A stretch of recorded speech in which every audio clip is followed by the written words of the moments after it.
தந்தை மகன் தூய ஆவியின் பெயராலே ஆமேன். நித்திய சுதுக்குரிய பரிசுத்த பரமதிவிய நற்கரணைக்கு எந்நேரமும் ஆராதனையும் சுதிய தோஸ்திரமும் நமஸ்காரமும் உண்டாக கிடவது.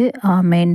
எங்கள் தாயும் தந்தையுமான ஒவ்வொரு இறைவா, எங்கே என் பெயரால் இருவர் மூவர் கூடியிருக்கிறார்களோ அவர்கள் மத்தியில் நான் இருப்பேன் என்று கூறியுள்ள அன்பு தெய்வமே, இதோ ஒன்றாக கூடி ஜெபிக்க இருக்கின்ற இந்த நேரத்தில் இன்று பெண் குழந்தைகளின் தின விழாவை சிறப்புகின்ற இந்த நாளில் எங்கள் குடும்பங்களில் உள்ள ஒவ்வொரு சிறிய பெண் குழந்தைகளையும் உமது பாதத்தில் சமர்ப்பிக்கின்றோம். அவர்களுக்கு இருக்கக்கூடிய நோய் நொடிகளை குணமாக்கியறலும், அவர்களது எதிர்காலத்தை ஒளிமயமாக்கியறலும், அவர்களுக்கு ஏற்படுகின்ற துன்பங்களையும் கொடுமைகளையும் எல்லா விதமான ஆபத்துகளிலிருந்தும் அவர்களை காத்து அவர்களுக்கு நேரே தாயும் தகப்பனுமாயிருந்து நல்ல ஒரு எதிர்காலத்தை தந்திட வேண்டுமாய் உம்மை இறைஞ்சி மன்றாடுகின்றேன். அன்னை மரியே, பெண் குழந்தைகளுக்கு பாதுகாவலராக நீயே இருந்தருள்.